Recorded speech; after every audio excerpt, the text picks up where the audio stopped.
السلام علیکم، آپ کے اپنے چینل ناولز لائبریری میں آپ سب کا تہہ دل سے خوش آمدید۔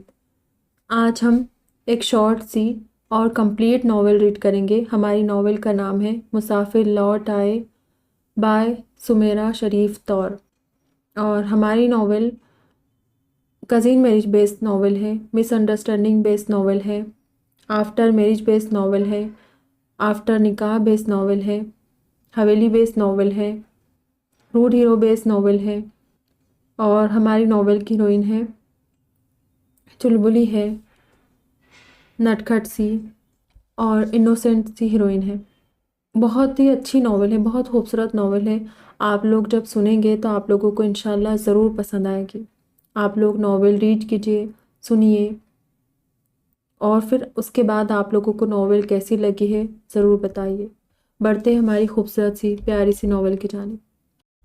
اس نے 8 برس بعد اپنی سرزمین پر قدم رکھا۔ پورے 8 سال بعد جہاں سے نکلتے ہوئے اس نے سوچا تھا کہ وہ یہاں کبھی بھی پلٹ کر نہیں آئے گا، مگر ایک عرصے بعد وہ پھر پلٹ آیا، اسی شہر بدعمہ میں، جہاں اس کا وجود زخمی ہوا تھا۔ روح میں کئی گہرے زخم لگے تھے، گھاؤ ایسے تھے کہ 8 سال کا طویل دورانیہ اور تنہائی بھی انہیں منتقل نہ کر سکی تھی۔ اسی زمین میں جہاں وہ نامہربان وجود رہتا تھا، جس نے اس کے وجود سے جان کھینچ لینے کی کبھی کوشش کی تھی، اس کی زندگی کی سب سے بڑی خوشی مانگ لی تھی، اور وہ تھا کہ صرف اور صرف اس کی خواہش کا احترام کرتے، اس کی خوشیوں کی خاطر اپنے دل کی پرواہ کیے بغیر اس کی عمر بھر کی تنہائی اور ہجر سے لپٹی عمر بھر کی قید اپنے حصے میں لکھ دی تھی۔ صرف اور صرف اس کے جذبوں کا احترام کرتے، اور اب اگر وہ پلٹا بھی تھا تو صرف اور صرف اس کی خاطر، ایک دفعہ پھر اپنی روح و جسم کو اذیت کے گہرے سمندر میں دھکیلنے کی خاطر، اپنے وعدے کی پاسداری کی خاطر جو اس نے اس سے کیا تھا۔ اب نہیں جانتا تھا کہ آگے کن حالات کا سامنا کرنا پڑے گا۔ اپنے وعدے کو نبھانے چلا آیا۔ جب محبت کی ہے تو پھر سود و زیاں کا حساب بیکار رہتا ہے، یہ حقیقت بہت پہلے اس نے جان لی تھی۔ ٹیکسی سے اتر کر کرایہ ادا کر کے اس نے اپنے اطراف دیکھا۔ یہ وہی گاؤں تھا جہاں وہ بڑے فخر، غرور و شان کے ساتھ کبھی چلتا تھا، اور اب یہ وہی علاقہ تھا جو اس نے گزشتہ 8 سال سے اپنے لیے شجر ممنوعہ کی طرح بنا رکھا تھا۔ بہت کچھ بدلا تھا، مگر سامنے نظر آنے والی حویلی اسی شان و شوکت کے ساتھ اپنی جگہ پر کھڑی تھی، جیسا کہ وہ 8 سال پہلے چھوڑ کر گیا تھا۔ گیٹ پر دستک دیتے ہوئے اسے چاچا جانی اور بی بی جان کا خیال آ رہا تھا۔ اسے یوں اپنے سامنے دیکھ کر نہ جانے ان کی کیا کیفیت ہو، وہ کچھ بھی اندازہ نہیں کر پا رہا تھا۔ جی صاحب، کس سے ملنا ہے؟ ایک نوجوان سا لڑکا پوچھ رہا تھا، بلکہ سر سے پاؤں تک جائزہ بھی لے رہا تھا۔ سالک نے اپنا بیگ زمین پہ رکھا۔ مجھے قمر الزماں صاحب سے ملنا ہے، بہت دور سے آیا ہوں۔ جی مگر وہ اس وقت کسی سے نہیں ملتے، اگر آپ نام بتا دیں تو سہولت رہے گی، ورنہ آپ کو انتظار کرنا پڑے گا، ملازم نے ادب سے بتایا تھا۔ شاید وہ اس کے حلیے سے متاثر ہوا تھا۔ میں ان کا بھتیجا سالک ہوں، انیس الزماں کا بیٹا، اس نے اپنا حوالہ دیا تھا۔ ملازم کی آنکھوں میں ایک دم حیرت سمٹ آئی، بغور دیکھا تھا، پھر بوکھلا گیا۔ سلام سرکار، معاف کیجیے گا، مجھے علم نہیں، نیا آیا ہوں نا، مگر بڑے سرکار سے اکثر آپ کا نام سنا ہے۔ آپ چھوٹی بی بی کے شوہر ہیں نا؟ وہ فوراً احترام بجا لایا، زمین پر پڑا اس کا بیگ اٹھا لیا تھا۔ پہلے ہی موڑ پر اسے چھوٹی بی بی کا حوالہ بہت ناگوار گزرا تھا۔ آئیں سرکار آئیں، وہ اندر بھاگا۔ ملازم پیچھے پیچھے چلنے لگا۔ یہ وسیع و عریض آسائشات کی حامل کوٹھی اندر سے بھی ویسی ہی تھی جیسے وہ چھوڑ کر گیا تھا۔ اندر آنے کے بعد سب سے پہلے اس کا سامنا سراج بابا سے ہوا۔ سالک بیٹا، بابا اپنی جگہ ساکن ہو گئے تھے۔ السلام علیکم۔ وعلیکم السلام، تم سالک ہو نا؟ واقعی میری آنکھیں سچ دیکھ رہی ہے نا؟ یہ تم ہی ہو نا؟ بابا اسے یوں برسوں بعد سامنے دیکھ کر بدحواس سے ہو گئے تھے۔ وہ مسکرا دیا۔ یہ میں ہی ہوں بابا۔ سالک بد نصیب، آخر لفظ نے اس قدر آہستگی سے کہا کہ بابا کو سنائی نہیں دیا۔ وہ بس خوش تھے اسے اپنے سامنے دیکھ کر۔ میں بڑے سرکار کو بتاتا ہوں۔ بابا سراج فوراً اندر بڑھ گئے، وہ بھی ان کے پیچھے ہی قدم بڑھانے لگا تھا۔ کیا کہہ رہے ہو تم؟ سالک آ گیا، سالک! سراج بابا کی طرح چاچا جانی بھی شوق تھے، وہ دروازے پر ہی رک گیا۔ چاچا جانی؟ اس کے ہونٹ نیم واہ ہوئے تھے، وہ دروازے پر ہی رک گیا، پھر آگے بڑھ کر آئے تھے، دونوں بازو میں سمیٹ لیا تھا۔ سالک، سالک میری جان، تو کہاں تھا؟ اتنے برسوں تڑپایا ہمیں، ہم ترس گئے تھے تمہاری صورت کو، تمہارے وجود کو۔ کوئی یوں بھی کرتا ہے؟ مانا ہم نے جبر کیا تھا، مگر تم نے بھی تو حد کر دی، سالوں کی دوری حائل کر دی اپنے اور ہمارے درمیان۔ کچھ نہ سوچا ہم کیسے جئیں گے، کیسے رہیں گے؟ وہ رو رہے تھے، کہے جا رہے تھے، بس ان کے سینے سے لگا اپنی اور ان کی برسوں کی پیاس بجھا تھا، وہ بھی مرا تھا، ان کے بغیر ایک ایک پل جان کنی کے عمل سے گزرا تھا۔ کیسے بتا دیتا؟ یہ سزا تو مقدر میں تھی اور نہ جانے کب تک رہے، جو خود اس کی اپنی منتخب کردہ تھی۔ کہاں تھا تو؟ نیو یارک میں تو نہیں تھا، پھر کہاں چلا گیا تھا؟ وہ پوچھ رہے تھے۔ سراج بابا اپنی آنکھیں صاف کرتے باہر نکل گئے اور چاچا کو دیکھنے لگا۔ کتنے ڈھال اور ضعیف ہو گئے تھے وہ، پہلے والا دمخم نہیں رہا تھا۔ اس نے انہیں بستر پر بٹھایا۔ میں یہاں سے جانے کے صرف 1-2 ماہ بعد ہی نیو یارک سے واشنگٹن شفٹ ہو گیا تھا اور پھر وہاں سے انگلینڈ اور انگلینڈ سے جرمنی چلا گیا تھا۔ سہولت سے بیٹھ کر بتانے لگا۔ اور اتنے برسوں میں ایک دفعہ بھی خیال نہ آیا کہ یہاں ہم پر کیا گزری؟ تمہارا یوں لاپتہ ہو جانا ہمیں کس درد سے دوچار کر گیا تھا؟ تمہاری ماں کیسے کیسے نہیں روئی؟ تمہاری چچی اور اسوا نے تمہیں کتنا یاد کیا ہے؟ وہ ابھی بھی غمزدہ تھے۔ وہ سر جھکائے بیٹھا رہا۔ اس دوران سراج بابا ٹرالی سجائے اندر داخل ہوئے تو وہ حیران ہوا۔ اس کے خیال میں اس کی آمد کی خبر سراج بابا نے تقریباً سب کو دے دی ہوگی، مگر کوئی بھی نہیں آیا تھا، خاص طور پر بی بی جان اور چاچی۔ بی بی جان اور چاچی جان کہاں ہیں؟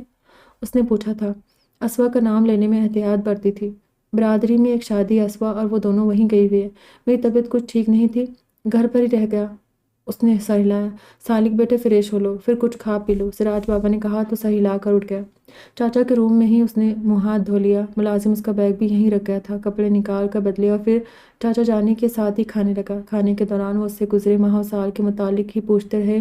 وہ اپنی طرف سے ان کو تسلی بخش جواب دیتا رہا۔ تم آرام کر لو، نیو یارک سے پاکستان کی فلائٹ بہت تھکن زدہ کر دیتی ہے، اوپر سے یہاں گاؤں میں آنا۔ وہ کافی تھک چکا تھا اور چاچا نے اس کے چہرے سے اندازہ بھی لگا لیا تھا، تو اسے نصیحت کرتے کمرے سے نکل گئے۔ وہ ان کے بیڈ پر ہی لیٹ گیا۔ جرمنی سے وہ 3 دن پہلے ہی نیو یارک پہنچا تھا، کامران کے فون کی وجہ سے کہ اتنے سالوں بعد اس کے گاؤں سے اس کے نام کوئی خط آیا تھا۔ شروع کے 2 سالوں تک تو خوب رابطہ ہوا تھا، اسے ہر جگہ تلاش کرنے کی کوشش کی گئی تھی۔ خاص طور پر کامران بیچارہ اس سلسلے میں کافی پریشان بھی رہا تھا، مگر پھر رفتہ رفتہ اس کی تلاش کی کوششیں سرد پڑ گئی۔ برسوں بعد اس کے نام کوئی خط آیا۔ وہ خود بھی حیران تھا، اس کا پتہ یا موبائل نمبر کا صرف کامران کو علم تھا۔ سو پہلے نیو یارک پہنچا تھا، خط اسوا کی جانب سے ہی لگا کیا گیا تھا۔ 8 سال پہلے کیے گئے وعدے کی یاد دہانی کرائی گئی تھی، مگر وہ بھی اس شرط پر کہ وہ روبرو آ کر کوئی فیصلہ کرے۔ چاہتا تو کبھی وعدہ نہ نبھاتا، اس کی خواہش کے احترام میں وہیں بیٹھے بیٹھے آدھا وعدہ پورا کر دیتا اور اس کی خواہش پوری کر دیتا، مگر اس کی شرط بھی وہ ٹال نہیں سکا تھا۔ جب بچھڑنا طے ہے تو پھر ایک دفعہ روبرو ہونے میں کیا حرج ہے؟ یا شاید وہ اپنے ضبط و محبت کی انتہا دیکھنا چاہتا تھا، اور اس کا لکھا خط بھی کیا تھا؟ صرف چند الفاظ: سالک، میں آپ کے فیصلے کے منتظر ہوں۔ اب وقت آ گیا ہے کہ آپ اپنا وعدہ نبھائیے، مگر ایک شرط ہے، سب کچھ روبرو طے ہو۔ اسوا، اور یہ چند الفاظ اس کی ذات کو کس طرح ادھیڑ گئے تھے، یہ صرف وہی جانتا تھا۔ اور اب وہ یہاں تھا، اس گھر میں جہاں اس نے اپنی عمر کے کئی حسین دور گزارے تھے۔ وہ انہی باتوں میں الجھا ہوا تھا جب نیند کی دیوی نے اسے آ لیا۔ سراج بابا نے اسے اٹھایا تو باہر نکل آیا۔ ساری حویلی دیکھ ڈالی۔ چاچا جانی باہر جاگیر کے معاملات دیکھنے چلے گئے تھے۔ راج بابا کو چائے کا کہہ کر وہ لائبریری میں چلا آیا۔ اس لائبریری میں اس کے ذوق و شوق کی سب کتابیں موجود تھیں۔ وہ پڑھ رہا تھا جب باہر جیپ رکنے کی آواز پر ٹھٹک گیا۔ شام کے سائے گہرے ہو گئے تھے۔ چاچا جانی کے علاوہ اس کی ابھی کسی اور سے ملاقات نہیں ہوئی تھی۔ اٹھ کر کھڑکی کے پاس آ گیا۔ ڈرائیور گاڑی کے دروازے کھول رہا تھا۔ سالک کا دل اس کی کن پٹیوں میں دھڑکنے لگا۔ بی بی جان، چاچی جان اور اسوا گاڑی سے اتری تھی۔ دل چاہ رہا تھا کہ اڑ کر جائے اور بی بی جان کے قدموں میں جھک جائے۔ دیار غیر میں کس قدر یاد آئی تھی وہ، ہر پل ہر لمحہ ان کی شفیق و مہربان ممتا بھری گود کی گرمی اسے اذیت کی بھٹی میں جھلسانے لگتی تھی، مگر وہ مجبور تھا اپنے دل کے ہاتھوں۔ اور اب وہ دروازے کے قریب آ کھڑا ہوا۔ اوپری منزل پر واقع یہ لائبریری نیچے کا سارا منظر واضح کر دیتی تھی۔ بی بی جان، چچی جان اور اسوا تینوں صوفوں پر آ کر گر گئی تھی۔ وہ برسوں بعد انہیں دیکھ رہا تھا، عجیب سا لگ رہا تھا۔ سراج بابا، بابا جانی کہاں ہیں؟ چادر اتارنے کے بعد اسوا نے پوچھا۔ چھوٹی بیوی وہ زمینوں پر گئے ہیں، کہہ گئے ہیں کہ تھوڑی دیر میں لوٹ آئیں گے، بابا نے بتایا تھا۔ وہ کمرے سے نکل آیا۔ اب سالک کا رخ نیچے کی جانب تھا۔ کیا بات ہے بابا، بہت خوش ہے؟ اسوا بابا کو مسلسل مسکراتے دیکھ کر پوچھ رہی تھی۔ بی بی جان اور چچی جان بھی متوجہ تھی۔ جی چھوٹی بیوی، بات ہی کچھ ایسی ہے، آپ بھی سنیں گی تو حیران ہوگی۔ آج برسوں بعد اس حویلی کی خوشیاں لوٹ آئی ہیں۔ سالک سیڑھیاں اترنے لگا۔ ایسی بھی کیا خوشی آ گئی؟ کچھ بتاؤ تو صحیح، بی بی جان نے بھی پوچھا تھا۔ اسوا چادر اتار کر صوفے کی پشت پر ڈال کر اپنے گھنے آبشار ایسے کھلے بالوں کو آگے کر کے انگلیاں پھیر رہی تھی، جبکہ بلا ارادہ ادھر ادھر دیکھتے ہوئے اس کی نظر سیڑھیاں اترتے سالک پر ٹھہری تو ایک دم اٹھ کھڑی ہوئی، لمحوں میں بدحواس ہوئی تھی، جبکہ باقی لوگ اس طرف متوجہ نہیں تھے سوائے سراج بابا کے۔ سالک بیٹا آئے ہیں، وہ دیکھے بڑی سرکار، وہ ان تک پہنچ گیا۔ جب بابا نے اس کی طرف دیکھ کر مسکراتے انکشاف کیا، بی بی جان اور چچی جان بھی ایک دم پلٹی تھی اور اسوا کا تو کاٹو تو بدن میں خون نہیں والا حال تھا۔ السلام علیکم بی بی جان، وہ آلیانہ انداز سے ان کی طرف بڑھا تھا۔ اسوا اپنی جگہ حیران و ساکت تھی، ابھی اسے دن ہی کتنے ہوئے تھے خط لکھے ہوئے اور اتنی جلدی وہ روبرو تھا۔ اس کی حیرانگی کے برعکس چچی جان اور بی بی جان حیران تھی۔ تم سالک، تم آ گئے بچے، کہاں چلے گئے تھے؟ اتنے سال گزار دیے، کتنے ظالم تھے تم، ماں کے ضبط کو آزماتے رہے، کہاں تھے؟ بولو سالک میرے بچے۔ بی بی جان اسے بازو میں لیے گرمجوشی سے روتی بے قرار ہو رہی تھی۔ وہ مشکل مسکرا سکا۔ ایک نگاہیں غلط اسوا پر اٹھ گئی جو سچویشن اور اس کی آمد پر حیران ہوتی اپنے ہاتھ مسل رہی تھی اور ہونٹ کاٹ رہی تھی۔ السلام علیکم چچی جان، کیسی ہیں آپ؟ بی بی جان سے جدا ہو کر وہ چچی جان کی طرف بڑھ گیا۔ ہمارا ضبط آزما کے پوچھتے ہو کہ کیسے ہے؟ جی رہے ہو؟ وہ آبدیدہ ہو گئی تھی، اس کا چہرہ ہاتھوں میں چھپائے پیشانی چومتے کہہ رہی تھی۔ وہ شرمندہ سا ہو گیا، جانتا تھا شکوے شکایتیں برحق تھی۔ کب آئے؟ صوفے پر بیٹھتے ہوئے پوچھ رہی تھی۔ وہ بی بی جان کو سہارا دیے ان کے سامنے والے صوفے پر بیٹھ گیا، جبکہ اسوا بھی کھڑی تھی، اسی طرح ساکت و صامت۔ آج دوپہر کو، مختصر بتایا۔ پھر ایک نظر اسوا پر پڑ گئی، وہ یہاں سے جانے کو پر توڑ رہی تھی۔ یہ اسوا ہے، جانتے ہو نا؟ یا اسے بھی بھول گئے ہو، ماں، چچا اور چچی کی طرح؟ بی بی جان نے اسے ایک دم کٹہرے میں لا کھڑا کیا، گویا دونوں کی جان مشکل میں ڈال گئی۔ وہ ہنس دیا، ایک عجیب سی نظر اس وجود پر ڈالی جو سر جھکائے کھڑی تھی۔ کتنی بدل گئی تھی وہ، جب وہ یہاں سے گیا تھا تو بالکل مختلف تھی۔ اب سنجیدہ سی خوبصورتی کے سب پیمانوں پر پورا اترتی، چند لمحوں کو اس کی توجہ سمٹ گئی تھی۔ اس نے ایک گہری نظر اس کے سراپے پر ڈالی تھی۔ میں کچھ بھی نہیں بھولا بی بی جان، سب یاد ہے۔ اس کا لہجہ نہ چاہتے ہوئے تلخ ہو گیا۔ بی بی جان کو ایک دم ملال نے آ لیا۔ انہوں نے اس کے ساتھ کم زبردستی کی تھی کیا؟ اس نے تو پھر بھی اعتراض تک نہیں کیا تھا، صرف بغیر بتائے 8 سالوں تک بغیر کوئی نام و نشان چھوڑے کتا تعلق کر گیا تھا، اور اب تو وہ اعتراض کا بھی حق نہیں رکھتی تھی۔ نہ جانے کون کون سے دکھ تھے جو آنکھوں سے بہہ نکلے تھے۔ ہاں ہم گنہگار تھے، اگر وہ زبردستی نہ کرتے تو نہ جانے کیا دن دیکھنے پڑتے۔ چچی جان اپنی دختر نیک اختر پر ایک کٹیری شکوہ بھری نگاہ ڈال کر ملوث سی کہہ رہی تھی۔ اب اسوا کے لیے مزید کھڑے رہنا محال تھا۔ وہ بغیر چادر اٹھائے بھاگتے ہوئے زینہ طے کرتی اوپر چلی گئی۔ سب نے اسے جاتے دیکھا۔ سالک سر جھکا گیا۔ اس کا مقصد چچی جان کو شرمندہ کرنا نہیں تھا۔ اس سارے قصے میں بھلا ان کا کیا قصور؟ رات کے کھانے تک وہ دونوں خواتین کے درمیان ہی گھرا رہا۔ چچا جانی بھی شام کے بعد آ گئے تھے، مختلف سوالات کرتے رہے۔ وہ مختصر بتاتا گیا۔ پھر ملازمہ نے کھانا لگ جانے کی اطلاع دی تو وہ سب کی سربراہی میں کھانے کے ٹیبل پر آ گیا۔ جاؤ اسوا کو بلا لاؤ، زبیدہ و چچی جان نے حکم دیا۔ وہ جی اچھا کہہ کر چلی گئی تھی۔ بی بی جان اور چچی جان اس کے لیے کھانے نکالنے لگی۔ سراج بابا نے کھانے پر خصوصی اہتمام کروایا تھا۔ کئی قسم کی ڈشز تھی جو کبھی وہ بہت رغبت سے کھاتا تھا، مگر اب جیسے کھانے پینے سے بھی دل چاٹ ہو گیا تھا، جو مل جاتا تھا کھا لیتا تھا۔ چھوٹی بی بی کہہ رہی ہے وہ کھانا نہیں کھائے گی، انہیں بھوک نہیں ہے۔ زبیدہ نے آ کر اسوا کا انکار سنایا۔ چاچا جانی، بی بی جان اور چچی جان سب کے ہاتھ رک گئے۔ وہ صرف دیکھ کر رہ گیا۔ اسے دیکھنے کے بعد اس نے سوچا تھا کہ وہ بدل گئی ہے، مگر اب اس کا کھانے کے لیے انکار سن کر اسے اپنی رائے بدلنا پڑی تھی۔ وہ اب بھی ویسی ہی تھی، کسی کا بھی خیال نہ کرنے والی۔ تلخی سے ہنسا۔ یہ تلخی اس کے مزاج کا حصہ نہیں تھی، مگر اب جب سے وہ اس گھر میں آیا تھا مسلسل ایک کھنچاؤ کی کیفیت محسوس کر رہا تھا۔ اسے جا کر کہو کہ فوراً کھانے کی میز پر آئے، بھوک نہیں ہے تب بھی۔ چاچا جانی کے چہرے پر خشمگی سی کیفیت رقم ہوئی۔ چچی جان نے ہی درشتی سے کہا تھا، رہنے دو رافیہ، شادی میں پیٹ بھر کر کھا لیا ہوگا، بھوک نہیں ہوگی۔ بی بی جان نے فوراً کہا تھا، پھر بھی بھابھی بیگم اسے خیال تو کرنا چاہیے، یہ بالکل ناشائستگی والی بات ہے، سب یہاں موجود ہے اور وہ غائب ہے۔ چچی جان نے دبی دبی آواز میں کہا، کوئی بات نہیں، تم یہ بریانی چکھو سالک، تمہیں بہت پسند ہے نا؟ بی بی جان یوں لے رہی تھی جیسے کوئی بات ہی نہ ہو، ورنہ سالک جانتا تھا کہ اس گھر کی روایتیں کیا تھیں اور ان روایتوں سے انحراف کی سزا کیا ہے۔ اسوا اس سزا کو بھگت چکی تھی، اس کے باوجود وہی ہٹ دھرمی اور ضدی طبیعت برقرار تھی۔ کھانے کے بعد باتوں اور چائے کا دور چلا۔ بی بی جان تھکی ہوئی تھی، خود چچی جان بھی، مگر سالک کی خوشی میں رات گئے تک باتیں ہوتی رہی۔ گزرے دنوں کی، رشتہ داروں کی، گزشتہ حالات و واقعات کی بہت سے تذکرے تھے، بہت سے قصے تھے، کہانیاں تھیں۔ وہ دلچسپی سے سنتے رہا۔ پھر چاچا جانی تھکاوٹ کا کہہ کر اٹھ کھڑے ہوئے تو چچی جان بھی ساتھ ہو لی۔ بی بی جان اور سالک دونوں وہیں بیٹھے رہے۔ اسوا اوپر جانے کے بعد نیچے نہیں آئی تھی۔ چچی جان خود جا کر بلانے گئی تھی، مگر اس کا انکار ہاں میں نہیں بدل سکا تھا۔ سن سالک، جو بھی ہوا سب بھول کر ایک نئی زندگی شروع کر۔ اسوا اگر بہت نہیں بدلی تو پہلے جیسی بھی نہیں رہی، تو کیوں دل کو روک لگا رہا ہے؟ کب تک یوں سودائیوں کی طرح پھرے گا۔ اپنا گھر آخر اپنا ہی ہوتا ہے، جو سکون محبت گھر اور بیوی سے حاصل ہوتی ہے اور کہیں سے بھی نہیں مل سکتی۔ میں جانتی ہوں تمہارے ساتھ بہت زیادتی ہوئی ہے، پہلے تمہارے بابا جانی گزر گئے اور پھر اسوا دل لگانے سے یا قطع تعلقی کرنے لینے سے مسائل حل نہیں ہوتے بلکہ اور الجھ جاتے ہیں۔ اس حویلی کو نئے مضبوط سہاروں کی ضرورت ہے۔ تم اپنے بابا کے وارث ہو اکلوتے، اور تمہارا کوئی وارث نہیں۔ جب سے تمہاری شادی ہوئی اب تک تو 3-4 بچے ہو جانے تھے، مگر تم خواہ مخواہ کی ناراضگی لیے بغیر کسی سے کچھ کہے چلے گئے۔ اسوا کا بھی نہ سوچا، اور جیسی بھی تھی تمہاری بیوی تھی، اسے بھی کچھ نہ بتایا، اور جو تڑپے وہ علیحدہ۔ اب تو ہم یہ سمجھے بیٹھے تھے کہ کہیں خدا نخواستہ تم۔ میرے منہ میں کھاک، مگر دل ہولتا تھا۔ ہر جگہ جہاں تم مل سکتے تھے پتہ کروایا تھا، کچھ علم ہی نہیں ہوتا تھا۔ خاندان والے اور دیگر رشتہ دار سوچے بیٹھے تھے کہ اب تم اس دنیا میں نہیں رہے، کسی حادثے کا شکار ہو گئے ہو۔ اگر زندہ ہوتے تو کبھی نہ کبھی کوئی نہ کوئی رابطہ تو ضرور کرتے، اور تم نے بھی حد کر دی۔ دل اتنا پتھر کر لیا کہ ماں بھی یاد نہ رہی۔ اس کا سر اپنی گود میں رکھے بالوں میں انگلیاں پھیرتے وہ سب کہہ رہی تھی۔ جواباً وہ خاموش ہی رہا۔ جواب بہت سے تھے مگر کوئی فائدہ نہیں تھا۔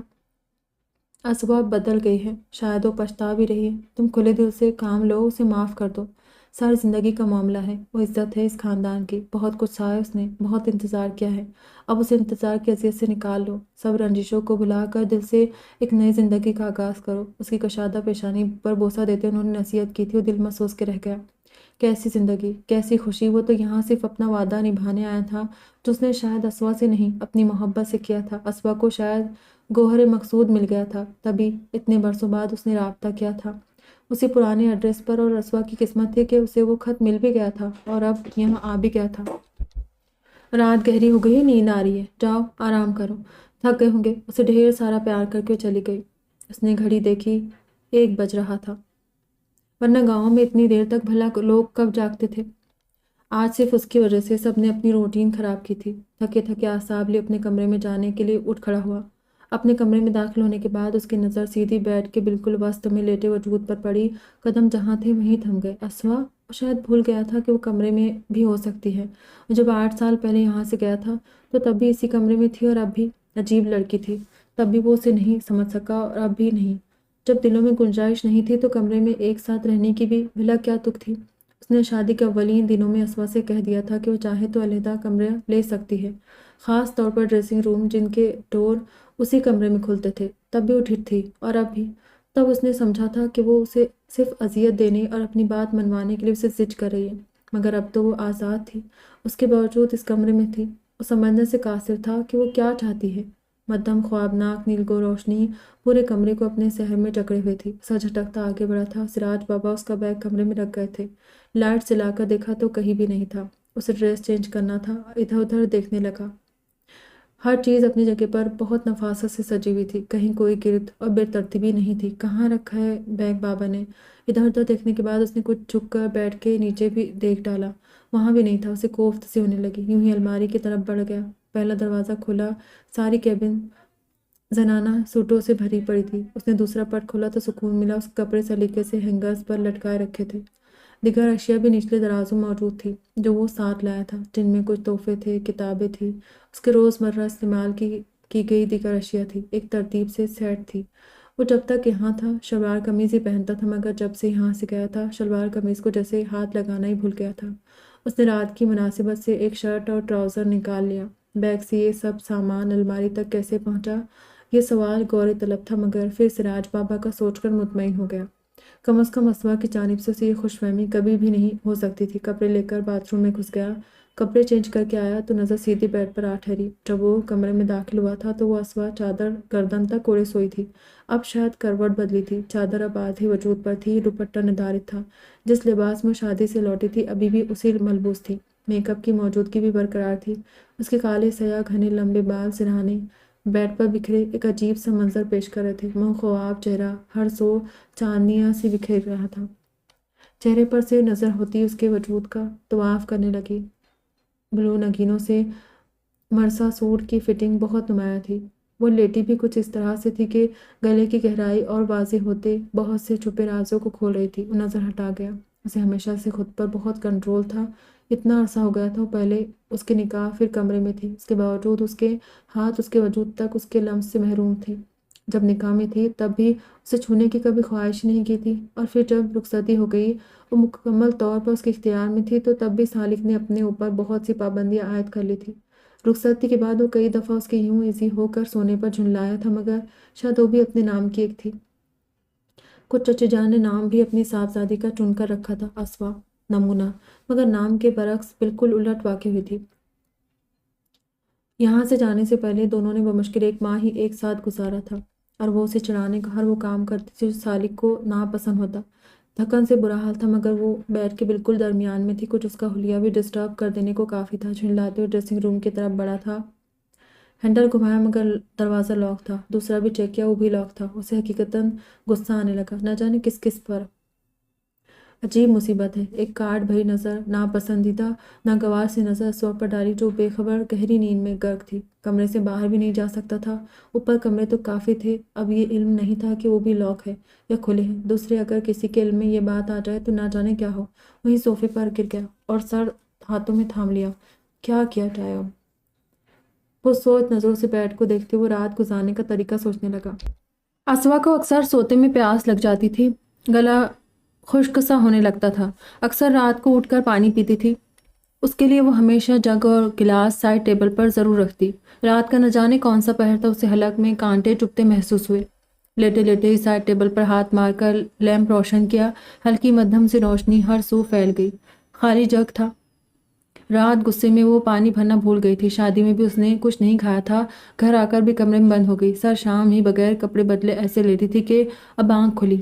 ہلکی مدھم سی روشنی میں ریسٹ واچ پر نگاہ کی تو غور کرنے سے اندازہ ہوا 3:30 کا وقت ہو چکا ہے۔ بیڈ سے اترتے اس نے بیڈ کی دوسری سائڈ خالی دیکھی تھی، اس کی سوچ کے مطابق اسے کمرے میں ہی ہونا چاہیے تھا، مگر 2 سیٹڈ صوفہ بھی خالی تھا۔ گلاس لے کر وہ آگے بڑھی، مدھم روشنی میں زمین پر پڑی کسی چیز سے ٹکرا کر منہ کے بل گری تھی، خوف سے ہلکی سی چیخ بھی نکل گئی، گلاس ہاتھ سے چھوٹ کر قالین پر گر کر چھناکے کی آواز سے نہ صرف اس کا دل سہما گیا بلکہ قالین پر لیٹا سالک بھی ہڑبڑا کر اٹھ بیٹھا۔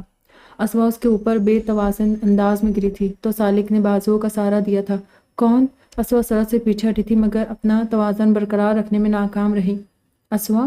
ہلکی مدھم روشنی میں سالک اسے پہچان گیا تھا، نہ سمجھ وہ نہ سمجھی کی کیفیت لیے دیکھنے لگا، پھر ہاتھ بڑھا کر اسوا کو پیچھے ہٹایا جو اچھی خاصی بے توازن سے تھی۔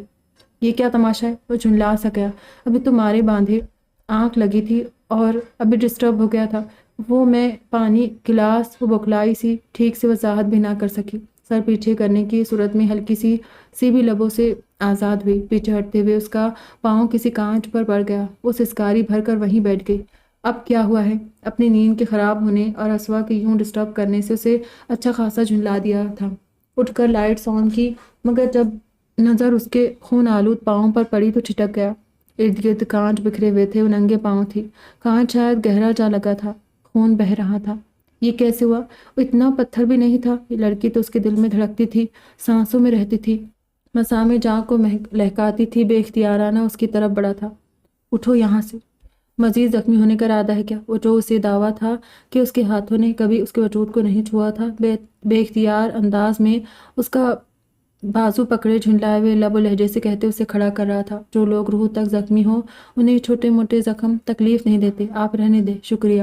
تلخی سے اپنا بازو سالک کی گرفت سے آزاد کروایا جبکہ چہرہ آنسو سے تر تھا، ہونٹوں سے سسکیاں نکل رہی تھی، کھڑا ہونا مجال تھا۔ تم؟ سالک نے کچھ کہنا چاہا، پھر لب بھینچ لیے، خون تیزی سے بہہ رہا تھا، اس وقت اسے فوری ٹریٹمنٹ کی ضرورت تھی، مگر وہ کہاں ان باتوں کو سمجھنے والی تھی، ضدی باغی تو شروع سے ہی تھی۔ مجھے بھی کوئی ضرورت نہیں ہمدردیاں کرنے کی، مگر اس وقت خون بہت بہہ رہا ہے، ادھر بیٹھو بستر پر، ادھر تو ہر طرف کانچ ہی کانچ ہے۔ اس کی پرواہ کیے بغیر اس کی کمر میں بازو ڈال کر اسے اٹھا کر بستر پر لے آیا۔ اسے امید نہیں تھی کہ وہ اتنی جلدی یہ کرے گا، چہرہ پھیر گئی تھی، نظریں ملانے کا یارہ نہیں تھا، کہاں صدیوں کی دوری اور کہاں یہ قربت۔ کمرے میں فرسٹ ایڈ باکس تو ہوگا؟ اسے بستر پر بٹھا کر اس کا پاؤں دیکھتے، سر اٹھا کر اس کے رخ پھیرے چہرے کو دیکھتے ہوئے پوچھا تو وہ اسی پوزیشن میں نفی میں صحیح لا گئی۔ نیچے کچن میں رائٹ سائڈ کی کیبن نمبر 4 میں رکھا ہوا ہے، وہ مشکل کہہ سکی، درد سے برا حال تھا۔ سالک نے کس قدر تشویش سے اسے دیکھا، پھر فوراً اٹھا اور باہر نکل گیا۔ جب واپس لوٹا تو ہاتھ میں فرسٹ ایڈ باکس تھا، وہ قالین پر ہی گھٹنوں کے بل بیٹھ کر خاموشی سے روئی اور ڈیٹول سے اس کا پاؤں صاف کرنے لگا۔ لگتا ہے کانچ گہرا ہے، خون کسی بھی طور پر نہیں رک رہا۔ خود کلامی سا انداز تھا، تکلیف سے بے حال ہوتی وہ منہ پر ہاتھ رکھے چیخوں کو دبانے لگی، وہ کانچ نکالنے لگا۔ نہیں پلیز، کانچ نکالتے ہوئے ایک دم اسوا نے تکلیف سے تڑپ کر اس کا ہاتھ پیچھے ہٹایا۔ ڈونٹ وری، ہلکا سا زخم ہے، تھوڑی دیر میں درد ختم ہو جائے گا۔ اس کی سسکیاں اس کے لیے برداشت کرنا مشکل تھا، اس کے آنسوؤں سے وہ ہمیشہ ہار جاتا تھا، یہ شاید ہی اس کی کمزوری تھی، وہ کسی کو بھی تکلیف میں یا اڑتے نہیں دیکھ سکتا تھا۔ پھر یہاں تو معاملہ ہی دل کا تھا، وہ کیسے خود پر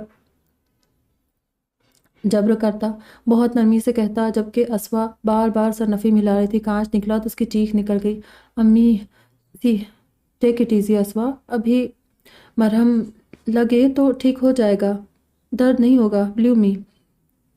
نہ جانے وہ کس رو میں کہہ رہا تھا، انداز و لہجہ انتہائی نرم و محبت لیے ہوئے تھا، مگر درد سے بے حال ہوتی اسوا کیا خاک غور کرتی۔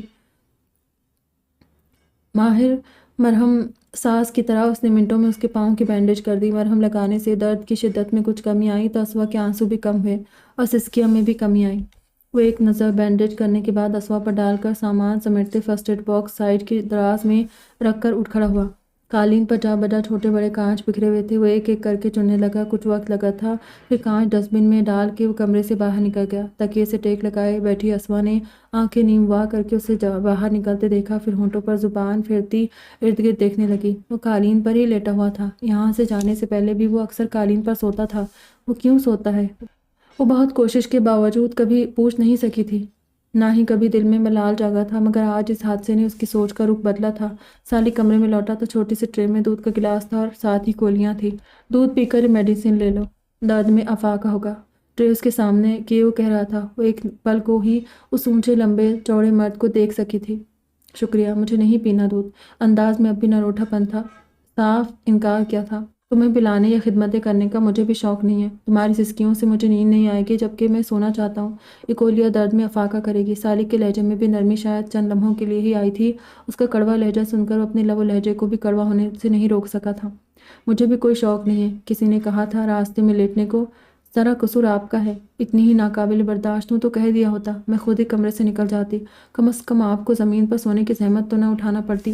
دوسرے، میں نے دعوت نہیں دی تھی ہمدردی جتانے کی، منع کیا تھا میں نے، وہ اس سے زیادہ تند لہجے میں کہہ گئی۔ سالی کے اندر ایک اشتعال سا برپا ہونے لگا، یہ سب زبان درازی، کڑواہٹ کا مظاہرہ کرنا، اشتعال انگیزی وغیرہ قسم کے جذبات اس کی طبیعت کا خاصا نہیں تھے، وہ تو شروع سے ہی بہت تحمل مزاج تھا، یہ تو 2-3 دن سے کیفیت ہو گئی تھی۔ آتے ہوئے وہ خواہ مخواہ کامران سے جھگڑ پڑا تھا، یہاں آنے کے بعد اب یہ طنز، وہ ایک دم اپنے ہونٹوں کو سختی سے بھینچ گیا۔ بہرحال وہ تکلیف میں تھی اور اسے اس وقت میڈیسن کی ضرورت تھی۔